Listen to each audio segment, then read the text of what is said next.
Talk 1240. Good afternoon. Welcome to the Nuganomics Show on 1240 AM Hot News Talk Radio. My name is Bruce Krebs, and this is the Entrepreneur Hour, where we're going to talk a lot about, do you want to do something on your own?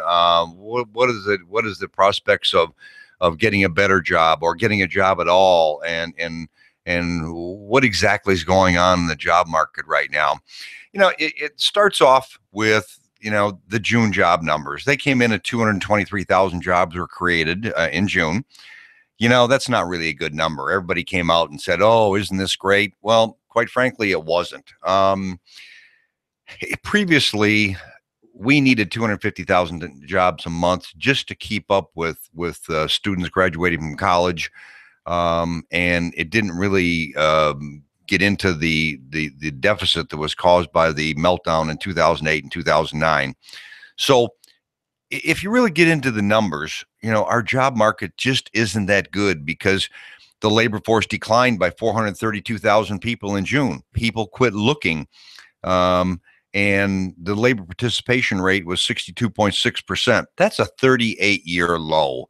And that simply means that of the total available people that can work, 62.6% of them are working, but that means that 94 million Americans are either not working or they're working part-time jobs. So at the same time, we also know that our government really doesn't know what the jobs numbers are, because they do a poll of 60,000 households every month and they come up with these numbers, and they just decreased the number of jobs that were created in the last 2 months by $60,000.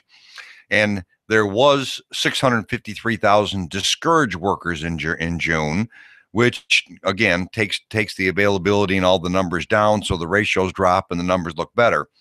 And when you look at those 223,000 jobs that were created, the real issue is that the jobs that were created were in fairly low-paying jobs: food services, retail, healthcare. And again, those kind of jobs are out there, whether they be full-time or part-time or multiple part-time kind of things. But what happened in 2008 and 2009 is many people just took jobs just to have a job. And so if somebody was making $100,000 a year and they got let go, which we know that over 16 million people that happened to in 2008 and 2009, many people were unable to get a job, so they just took a job at an entry-level position in retail or in food services or something, just to have a job, just to have a paycheck coming in. The problem today is that still exists, and with that factor still existing, there's really right now 5.4 million job openings, and last month again we had 5.2 million people that change jobs. And a lot of people are changing jobs so that they can get hopefully a better job, because they took that low-paying job just to survive. So the issue today, we have a lot of people that are figuring out how to survive and thrive. And the thrive part of it is more relevant to anything today, because there's no question that we have a lot of husbands and wives working. If you really look at the numbers, there's 29 million people that are working part-time, and another 6.9 million people that are working multiple part-time jobs. That's why when you see the numbers of what the workforce, the average work week is, the number of hours, it's 34.5 hours. And some of what's happened today has been forced by our government. If you look at that dynamic, we've got that a lot of people got let go for healthcare reasons. In other words, companies, when they get over 50 workers, they have to supply healthcare to their workers. Well, a lot of companies don't want to do that, so they've let them. They've either decreased their labor force or they put them on less than 30 hours. And by going on less than 30 hours, then they can be part-time, and the companies don't have to supply insurance. So as a result, that has really been a deterrent to our labor force. So when you look at those factors, it's causing many people, particularly baby boomers who got the over 50 male and female that got let go. It's causing them to really say, do I want to do something on my own? Do I want to control my own destiny? Or do I want to continue to make the kind of money that I'm making, which isn't sufficient um, to fund my retirement, fund my future, live the lifestyle I want? Or so do I want to keep working that job that I took just to survive? Or do I want to do something on my own? And that's why today more baby boomers than ever are entering an entrepreneurship and deciding to start their own business. And so, this is basically the year and years from now on of the entrepreneur, but it's also the over 50 male and female entrepreneur. And one of the things I'm reading a lot about today is the over 55 male and female have become the new unemployable. That's scary. It used to be that all of us would fund our children's education and our lifestyle and our vacations and our vacation homes and our kids' college and weddings, because we felt that from 50 on we'd be able to save. From 50 years old to 65 or whatever we wanted to retire, we'd be able to save enough money. And what's happened is too many people that are over 50 got let go in this downsizing and right sizing of corporate America in 2008 and 2009, and no one's recovered. And if very few people have really recovered, and if you look at that dynamic that's happening in our country today, there is a tremendous amount of jobs that are being created, but they're low-paying, low-skilled workers. We have it here in Chattanooga, whether it be at Volkswagen or Amazon or all the different companies that are hiring for distribution. They're basically low-paying jobs. They're not executive-level jobs that have come out of the past. So there is jobs available, but they are jobs that you want to do. As an example, if you're over 50, do you want to stand on your feet and work retail or food services all day long? Probably not. And so there's been a tremendous paradigm shift. And when we look at paradigm shifts in our world, we went from an agricultural society to a manufacturing nation, and now we're moving to a service and technology nation.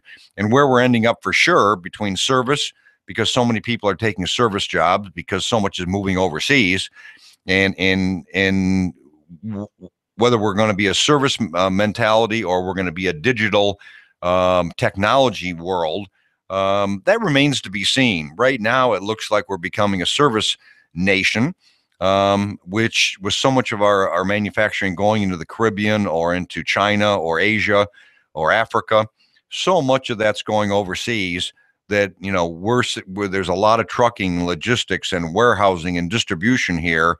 And we're definitely seeing it in Chattanooga, since, we're a major hub to not only the rail hub, but the transportation trucking hub. We're seeing a tremendous amount of that, and it is creating jobs, but it isn't creating jobs that are great paying jobs. Just like, today there's a shortage of truck drivers. Part of it's because of this move to service, and that's not all bad.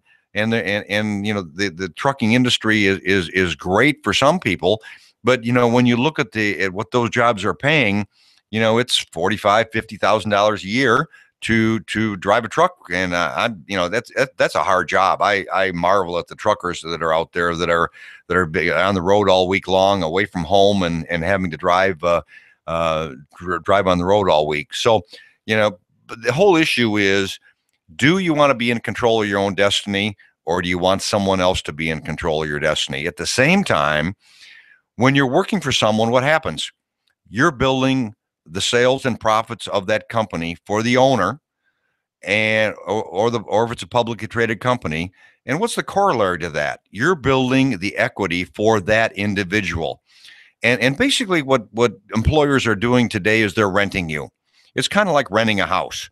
When you rent a house, you build no equity. When you leave, when you're renting a house, you leave and you have nothing.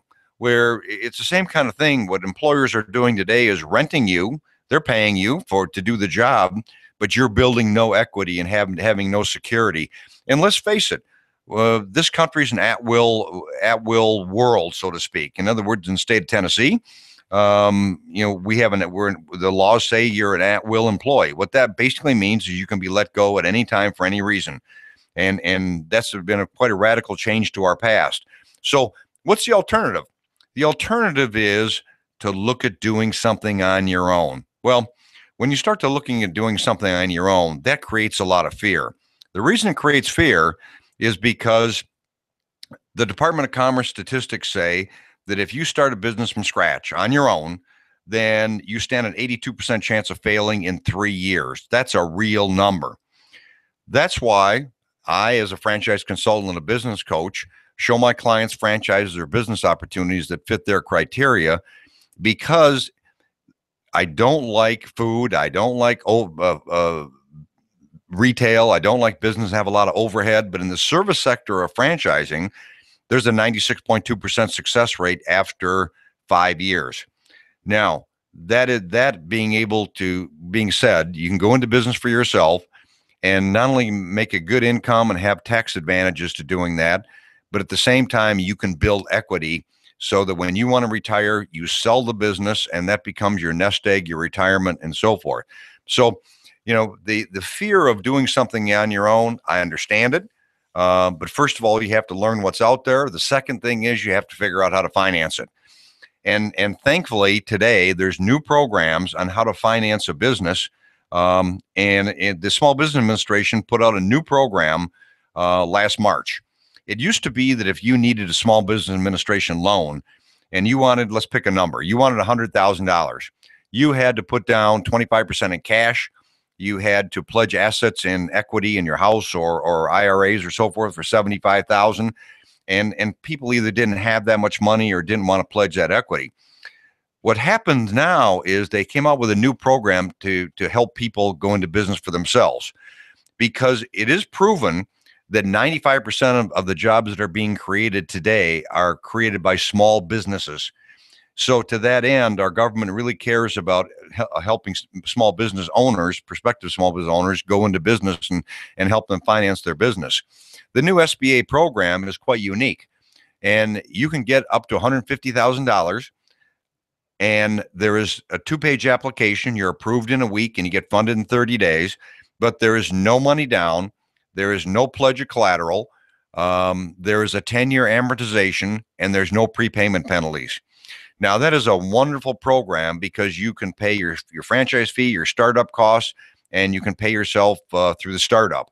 And so that's a wonderful new program that has come about, which today 75% of my clients, when I help them find the right franchise or business, that's how they're financing their business today, basically using the government's money instead of your own. So that's something brand new that is out there that it really waylays your fears of going into business for yourself and paying yourself through the startup. So there's a lot of wonderful opportunities out there. It's just a matter of learning about them. So, if anybody listening to the show just wants to learn what's out there, we meet. I give you a lot of ideas. I help you find the right franchise or business opportunity. I help you with the best way to finance it, along with all the other next steps of corporate setup and getting with a CPA and so forth. And, my services are free because I get paid like a headhunter. So anybody listening that just wants to learn what's out there, my name is Bruce Krebs. My number is 423-875-5621. And just call me. I'd love to meet with you. And for the last 13 years, I've helped over 625 people into business for themselves, which has created over 4,200 jobs in our community. So, when you look at people are always saying, is it easy? No, it's not easy. Will you work hard? Yes, particularly the first 12 to 18 months you're in business for yourself. You're probably going to work harder than you've ever worked before. But, there is definitely nothing easy, and nothing is too good to be true. It takes hard work. But the reason I like the franchise model is because you get a proven system to follow, where the franchisor is going to train you and give you ongoing training and support. And you're going to get their marketing programs, how you get your clients and customers. They're going to do the R&D to develop the new products and new services to stay ahead of the competition. It's just like if you look at franchising, most people don't think about that all the sports leagues, NFL, baseball, hockey, they're franchises. You can't go start a football team. If you want the Dallas Cowboys is a franchise. So the NFL is the franchisor. So, there's a case where you can get an NFL or NBA or baseball team, but it's a franchise because you have to follow their rules and regulations and their proven system. Coke is a franchise. Singer Sewing Machine is a franchise.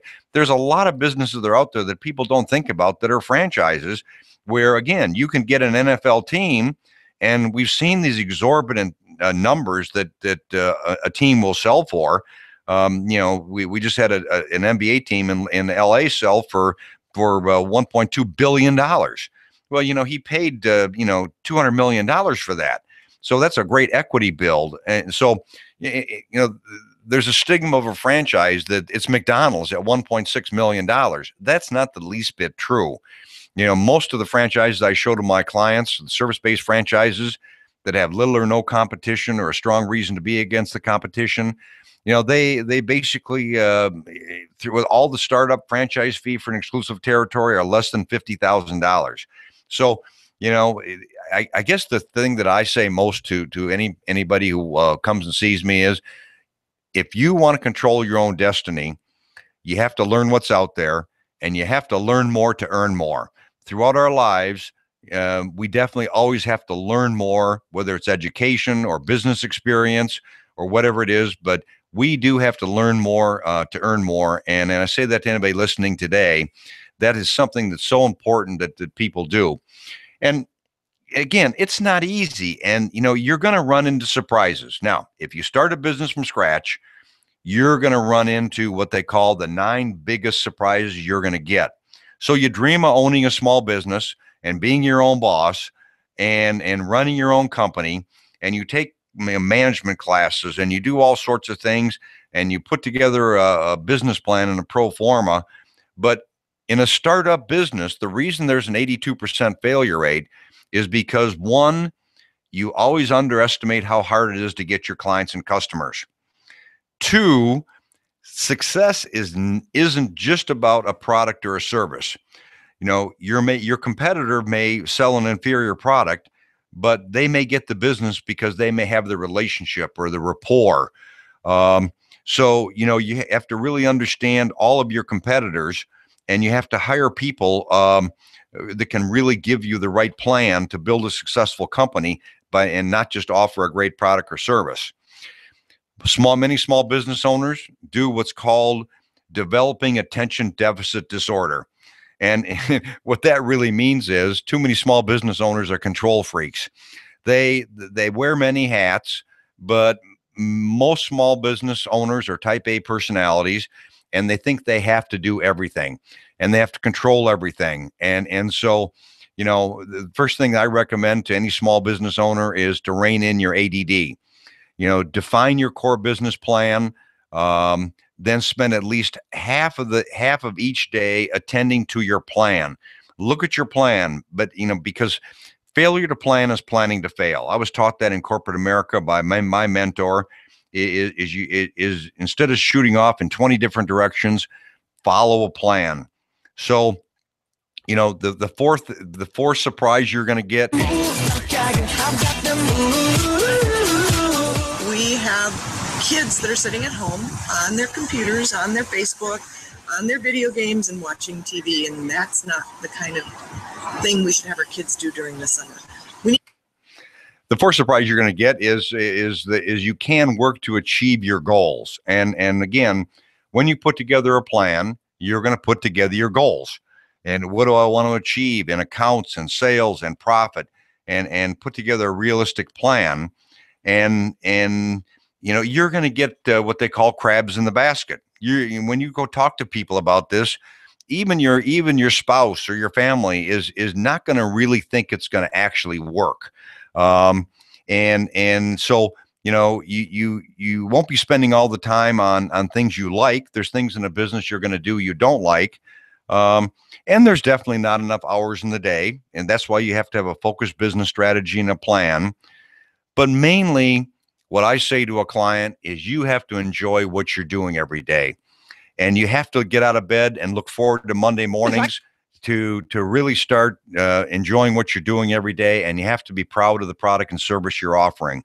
So again, these are all minefields. These are pitfalls that if you do something on your own, you have to figure all this out.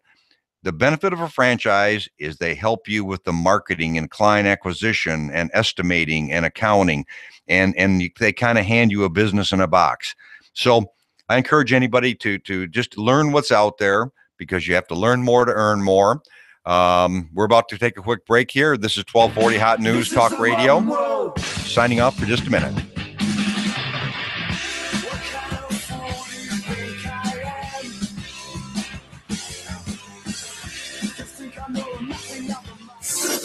You give us 12 minutes and 40 seconds, we'll give you Chattanooga and the world. News Talk 1240. Hi, this is your computer speaking. I don't feel so well. It's like I've come down with a bug, and I'm getting slower. Affordable Computers. We fix sick computers. Your hometown guys at Affordable Computers will repair your PC in half the time of the big boys at an affordable price. No tricks, no gimmicks, no computer speak technobabble. Just good, quick, and courteous affordable service and repairs. Want to affordably supercharge your PC? Affordable Computers on Highway 58. Affordable Computers hand builds all desktops in-house. If you're looking for a better-than-new refurb laptop, $150 will get you a Dell or another name brand at Affordable Computers. Affordable Computers, Highway 58, between Arby's and Taco Bell. Also Fort O, Battlefield Parkway, near Holcomb's. Affordable Computers, we service what we sell. Call 499-1975. That's 499-1975. Wow, this is amazing. I'm feeling great. Supercharged. Do you feel better outside your home or business than in? Indoor air quality is important. Mildew, mold, smoke, water, and rodent damage are prime causes of poor indoor air quality. Ducts, Indoor Air Professionals, better known as Duct Busters, cleans HVAC systems using 127 definable Duct Busters steps. Let Mark Thompson address the indoor air quality at your business to help reduce employee illnesses. Prevent fires by cleaning your dryer vents. Mark and his parents, Dick and Joan Thompson, have been building our local economy and helping local people with HVAC systems 16 years. Ducts, Indoor Air Professionals. Call 876-9907. 876-9907. Ducks. Call now. We've got a table here at Delia's in Saudi Daisy, ready to delight in a plate of authentic Mexican food. Delia's spreads a rich selection: loaded nachos, crazy chicken, homemade tamales, maybe the enchiladas with beef, chicken, pork, quesadillas. Every dish beautifully pictured on the menu to help us decide. Join us for lunch or dinner. We're at Delia's in Saudi Daisy on Dayton Pike near the Thrasher Light. Here's dinner. Delia's uses the freshest ingredients, cooked to perfection. Nachos, homemade. Delia's open every day except the Lord's Day. For lunch and dinner, treat yourself to Delia's genuine Mexican food. In Saudi, call 521-7145. That's 521-7145. You give us 12 minutes and 40 seconds, we'll give you Chattanooga and the world. News Talk 1240. It's Bullet with Bruce Krebs. Good to see you again, Bruce. How are you? Good, Sal. How are you? Great show today. Always love listening to your show and your insight on business. But let me give you a perspective. Being in business since 1993, I noticed most employees are afraid to go into business for themselves. I was in a situation in the mid-90s where I took over a company. There were 24 employees. We had a meeting. And I said, after the meeting, I said, whoever's interested in purchasing stock or having equity, up to 49%, come and see me. Not one person showed.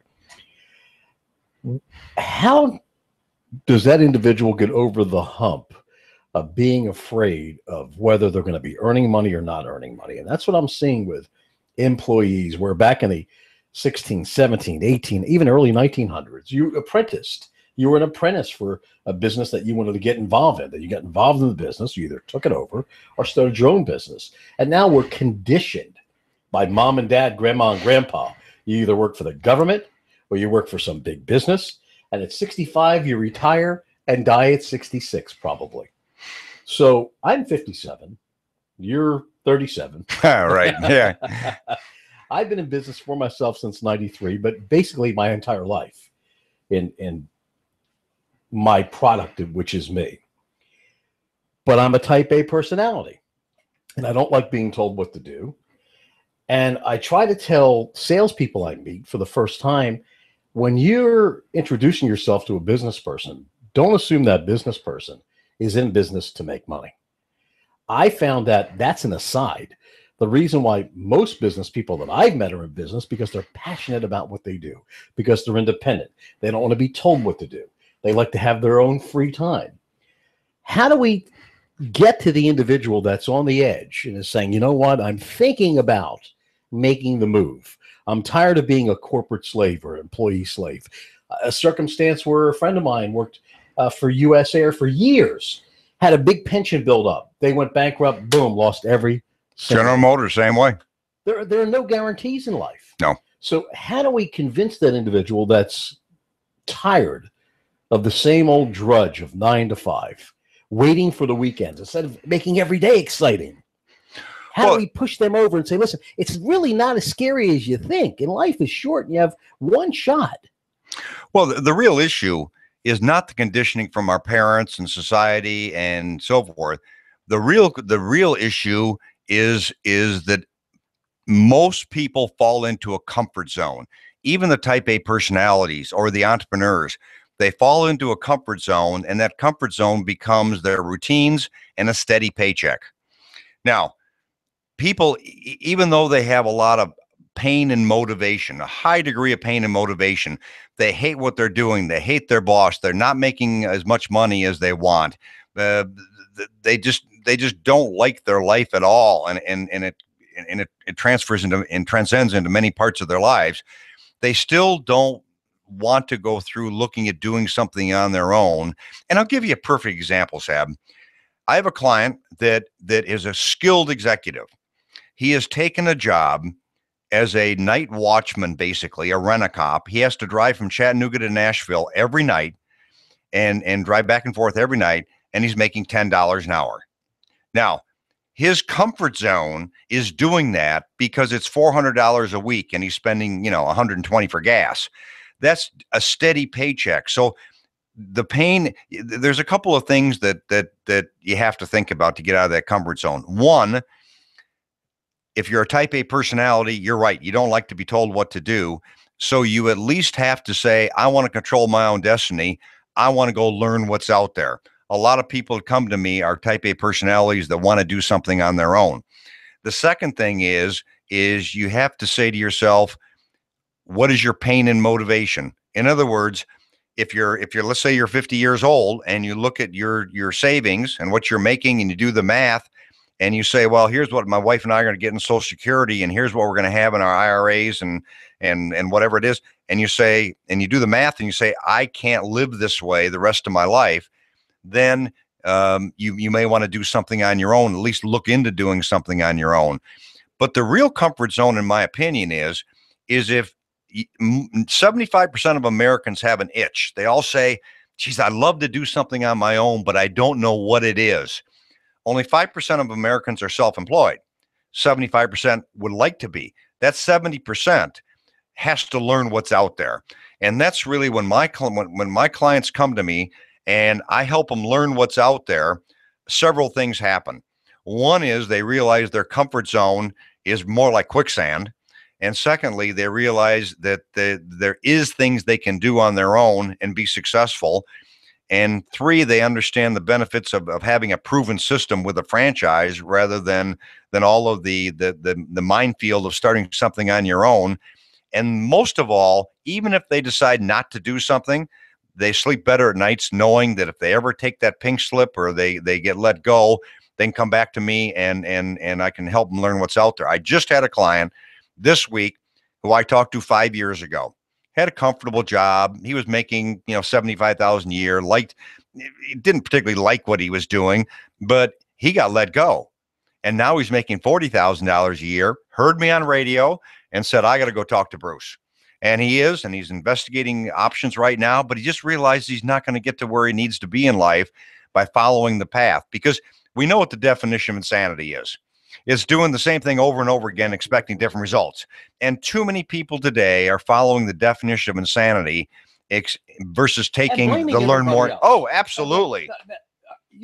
Are you going to be, or are you a life coach too, in a sense whereby, let's say I want to start a McDonald's or some other fast food chain, or I looked in the late '90s about starting a Dunkin' Donuts. I basically had it with radio. I was just fed up. I'd tell you not to do either of those, but consolidation, and I'm looking at $500,000 liquid, and how can you make that back with donuts? Thinking this is not a good choice. Right. And my thoughts with franchising were things like a Dunkin' Donuts, never what you're involved in. The non-restaurant, non-heavy equipment type franchisors and franchisees. So let's say I come to you and say, Bruce, I want to go into a restaurant, or I want to do this or do that. Well, you look at me, ask me questions, and go, you know what, Sab, this may be better for you based on the information I've gathered, based on the knowledge I have of you. Let's talk about that. Maybe you don't want to do this, but this would be better suited for you. Would you coach them in that manner? Yes, because I am, besides being a franchise consultant and a business coach, I am a life coach. All right. And because I'm helping people make a decision that impacts the rest of their life. So, most people do have an idea. I'd like to open a McDonald's or a Dunkin' Donuts or whatever their idea is. And I can't make them wrong. I can't say, Sab, you're wrong. Okay. But I can say, I don't particularly like that idea. There's others that I think are better. So what we do is get your criteria. Suited on your personality. Correct. So I give my clients DISC and PIAV, which is personality, interest, attributes, and values. And DISC is kind of like Myers-Briggs. And more than that, I really find out, what are you good at? What do you enjoy doing? Because you got to enjoy doing whatever it is you're doing every day. The hours you want to work, the money you want to make. But at the same time, I have to find out what interests you. It may be just be developing a successful business, but it depends if you're an introvert or an extrovert from the client acquisition part of it. And more than anything, what you really have to think about today, we are in a phenomenal paradigm shift. And what I mean by that is anything that I show a client today has to fit more stringent criteria than ever before. It can't be affected by the economy. It needs to have lower, no overhead. It needs repeat business, because repeat business equals that steady paycheck that you're used to in your comfort zone. At the same time, the franchisor has to have a very powerful marketing program to get you the most of your business. And you either need little or no competition or very strong reason to be against the competition. When you look at that criteria, there's 6,900 franchises in 115 industries. We just eliminated 98% of them. Now, I'll give you a perfect example.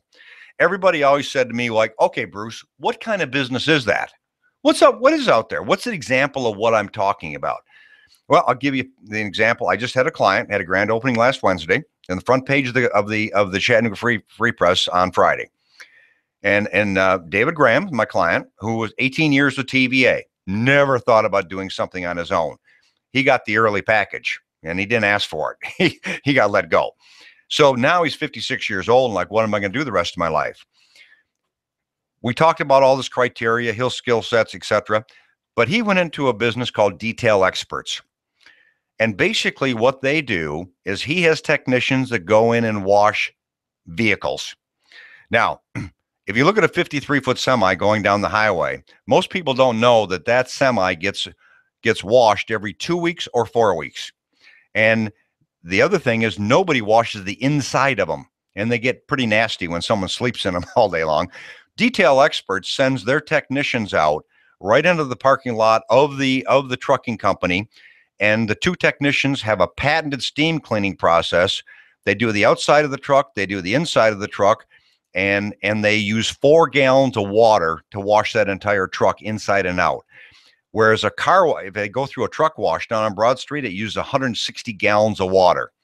Now, they not only do 53-foot trucks, they do leased vehicles, they do RVs and campers, they do boats, they do 24-foot box trucks, they do rental cars, they do limousines. But here's the issue. He's been open 6 weeks. The franchisor sets all his appointments for him and goes out on the calls with him. In the first 6 weeks, has gone on every call. He just secured his first 3 accounts, which represents $221,000 in business, which he makes 50% of, because he pays 50% in labor and 50% in profit. So when you look at that example, there's no competition really there.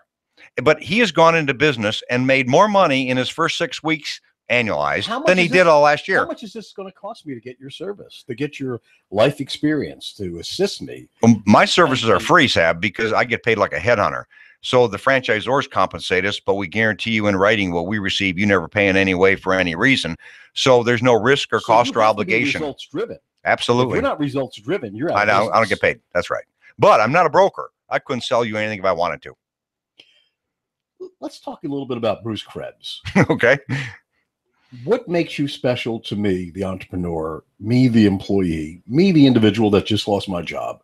Why should I go to you? What is your background? From where do you come? What is your experience? What makes you an expert in this?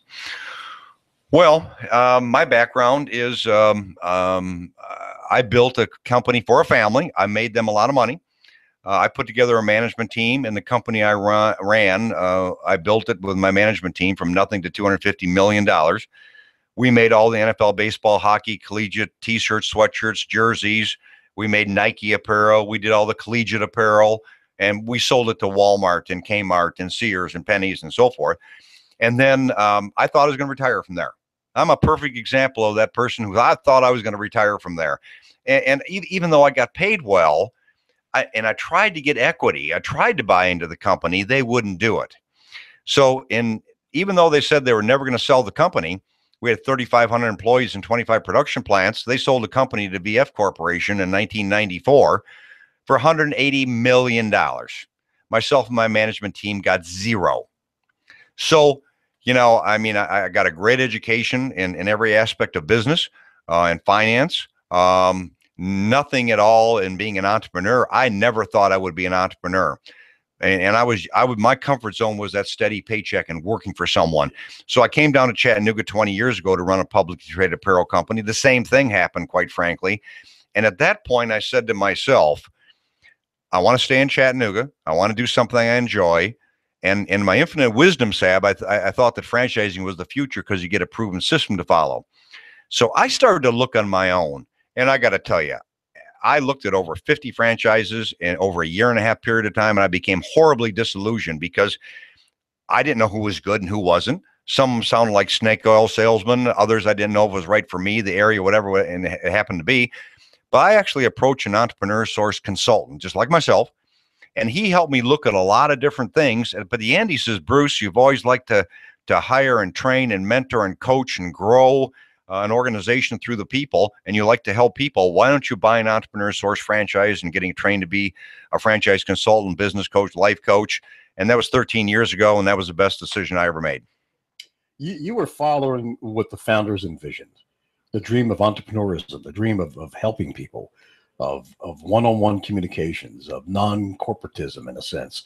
And I'm not talking about small mom and pop corporations and the franchise we're talking about the big multinational corporations where you're just a number. So you embrace the vision of our founders as this radio station does.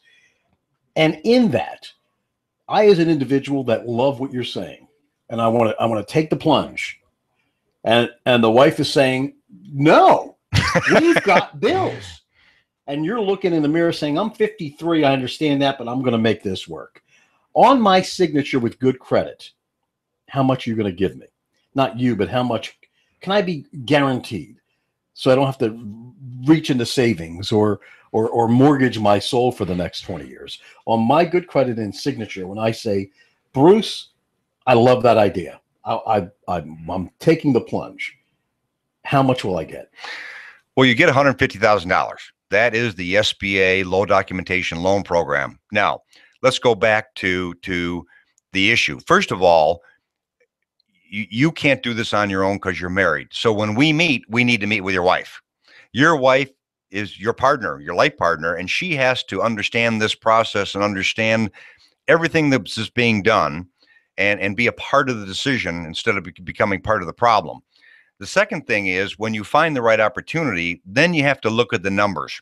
So we'll put together basically a use of funds, which shows you, okay, the franchise fee is $20,000 and your startup and training and so forth is $10,000. And then your fixed expense is $4,000 a month. And even though you think you can make money in 2 or 3 months, let's put 6 months in there. So that's $36,000. So now I've got $66,000. I get a $150,000 SBA loan. I got $66,000 in investment, including paying myself through the startup. That means I basically have $84,000 that's just sitting there as a line of credit. So I never have to worry about running out of money. So that gives me at least a year. 2 years. But at least a year to make sure my business is thriving. And an old timer once told me, and I followed this formula since 93 when I put on the air my first radio station.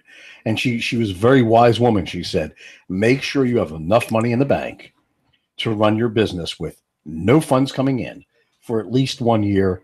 Try to make it 2. So that's the formula you're talking about, that most businesses fail 95% in the first year because they're undercapitalized. Well, let me give you a corollary to that. You've heard me say often, I don't like food or business that have overhead retail. And here's why. Let's just take other than the fact that employees will kill you. Yeah. Well, paying those paychecks will kill you. No, what overhead's going to kill you. And here's what I mean by that. You can open a Quiznos or a Subway or whatever, and your fixed expense is going to be $20,000 a month. Now that is, when you take a look at your rent and your insurance and your utilities and your taxes and employees and food and spoilage and waste, what that means is you got to sell 3,500 sandwiches a month to break even before you can buy a hot dog. That's right. Now that if you sell 1,800 sandwiches for the month, that means you have a deficit of $10,000 a month, and you have to reach into your pocket for $10,000 just to keep the doors open. I feel that's unacceptable risk. So the first thing when you do a use of funds is, what is the amount of money that I need, a franchise fee, startup equipment, whatever. Then you have the working capital for the business, which you're talking about. Then you've got the working capital to pay yourself through the startup. I like to eliminate the working capital for the business. That's why I like the service businesses. And once again, how do we do that? Give me an example of another business that would be service-oriented, because we are now a service-oriented country. Absolutely. There's no way around that. In China, you get workers for 10 cents an hour. Right. We're not going back to the old World War II model. That is over. Unless you're into technology and you're into the future and into service orientation, you're done. Right. Absolutely. Absolutely. So what are some of the other businesses that are service-oriented, that are franchise-based, that you like or would recommend? Well, I mean, there's so many. There's not that many, but I'll give you an example. I had a client come to me who got downsized, who was 55, and he didn't want employees, and he didn't want any overhead. He wanted to do something just on his own. And so what he did is he went into a business here called Assisted Living Locators. Now, John Rouse is his name. And basically what his business does is, when you get to the point that you have to find the right place for mom or dad, they can't live in their home anymore, he has already gone out and researched all the elderly care facilities that are in Hamilton and Bradley County and Catoosa County, and he understands the criteria, what services they offer, the pricing, and all the other criteria. When he meets with you, you let him know the criteria that your mom or dad needs and what they can afford and all the services, amenities, and he gives you 2 or 3 facilities that fit all your criteria. His services are free to you because the elderly care facilities pay for him, just like the franchisors pay me. So the assisted living and memory care and retirement facilities love it because he just gets a portion of the first month's rent, and he brings them clients that they don't have to spend anything for. So as a result, there's a service where there's literally no competition that helps families find the right place for mom or dad. And all of his referrals come from the discharge planners, case managers, social workers that say, hey, Sab, good news is mom can go home from this skilled care nursing home on Friday. Bad news is they can't live alone anymore. And let's face it, Bruce, people love to be serviced in this country. Right. They love to be pampered. They love to be serviced. And there is a world of need for a variety of services that aren't being attended to here in the Chattanooga area. Absolutely. But this is going to prove to our listener once and for all that manufacturing is basically dead in this country. There's no way around it. What happened when you walked into a plant in China in the 1990s expecting it to be a bunch of ragtag workers and broken down equipment. Describe what you, back then, in your own words, what you had seen in 1993. Well, I mean, I had been to bad areas in Pakistan with my manufacturing people, in Pakistan and Taiwan and Korea. But the Chinese plants, I was in shock, because when I walked into the plant, we were named Apparel Company of the Year in 1993, and we had very efficient, modern plants. When I walked to the plants in China, we dealt with the second largest trading company in China, and half the plants were military owned and half of them were government owned. But I was shocked because they had the latest automation, the latest handling systems, they had robotics, and they had 10 cents an hour labor with all of the most efficient computerized robotic manufacturing, automated cutting, packaging, and it was so basically they had tremendously low cost, but they had literally a Star Wars kind of setup, and I was absolutely shocked at the management, the quality, and the low cost. And I just said at that point, we're in trouble, because this is manufacturing in not only in the apparel business, but I saw it in shoes and electronics and many different plants that we basically sold them our technology and helped them engineer that. And let's face it, we're dealing with a country that has a nation of slaves. Basically, the communist system is a system of slavery. So you'll get your 10 cents an hour or you don't eat. Right. You'll never be able to compete with that as far as manufacturing in our constitutional republic. Those days are gone. True. These corporations own the politicians. They're continuing going to go offshore. So when you and I grew up, mom and dad said, well, either work for the government or get that job at the great corporation with great benefits. If I heard my parents say benefits one more time, I was going to blow my brains out. I said, I don't want their benefits. I don't want their corporate job. I want to stand behind a microphone and eat hot dogs if I have to.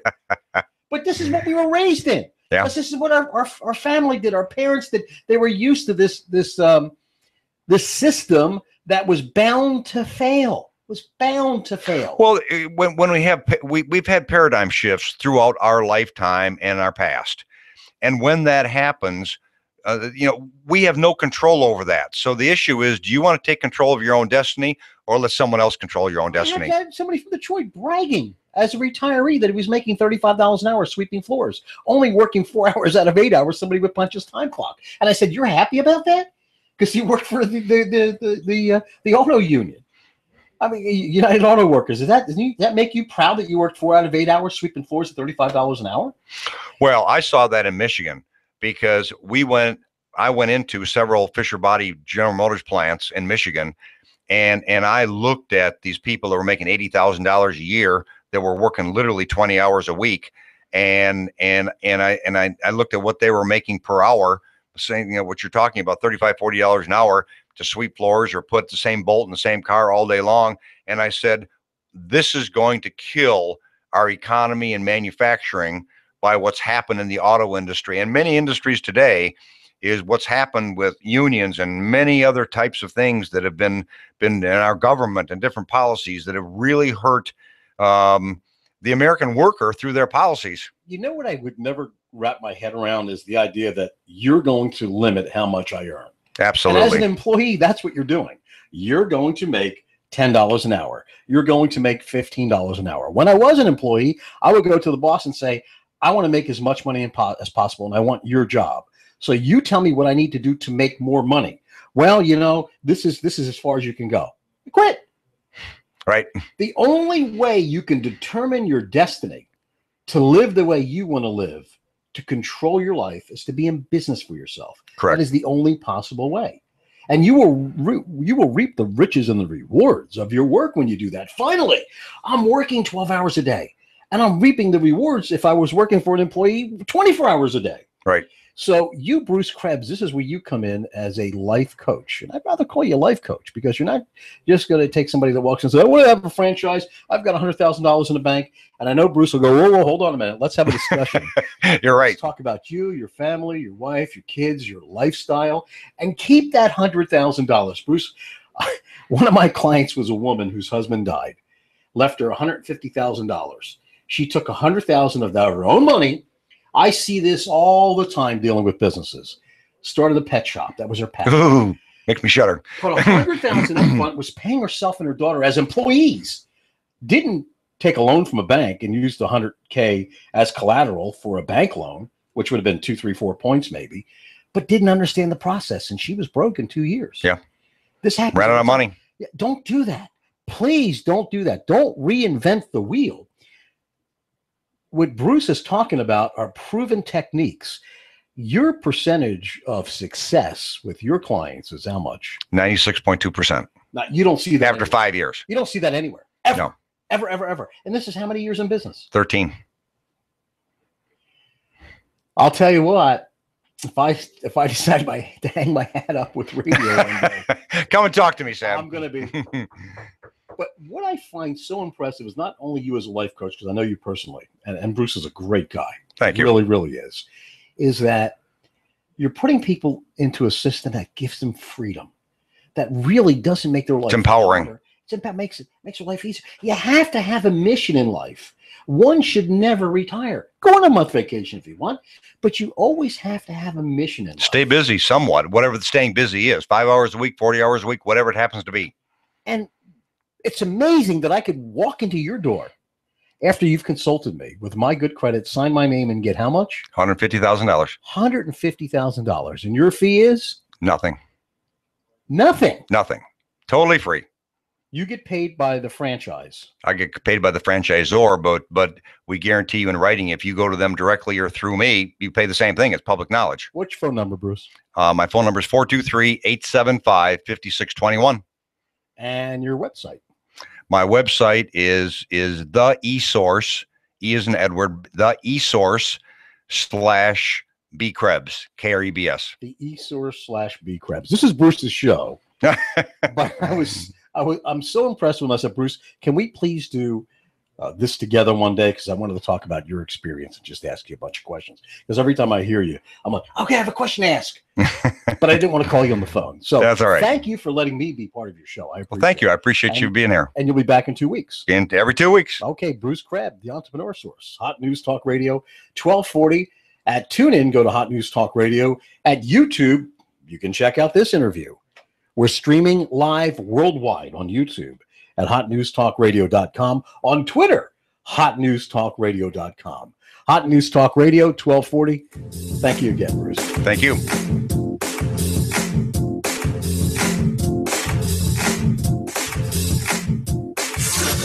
You give us 12 minutes and 40 seconds, we'll give you Chattanooga and the world. News Talk 1240. Here you are, working to keep your customers happy and to manage your cash flow. IRS problems are the last thing you need, but here they are, flapping about you like vultures. Get help from Eric Pelton and his team of accountants and EJ Pelton.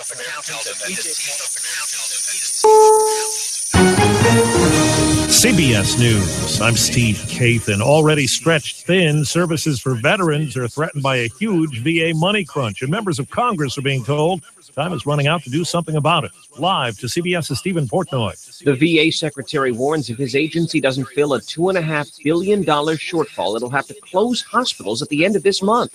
Robert McDonald says VA didn't anticipate a surge in demand from vets or the high cost of a new hepatitis C drug. Budgets are static.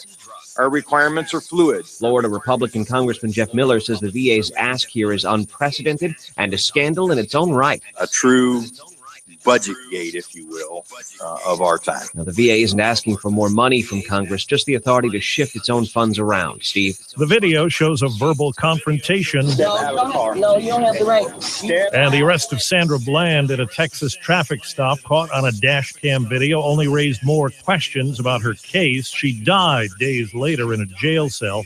KHOU TV's Sherry Williams says the arrest video seemed like it might have been edited, but the Texas Department of Public Safety says not so. DPS is now saying that the dashcam video was not edited.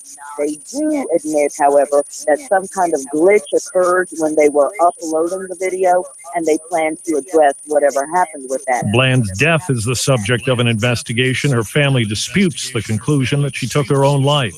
The troubled police force in Ferguson, Missouri has a new interim chief. We'll be able to set things in motion with respect to moving our community policing efforts forward.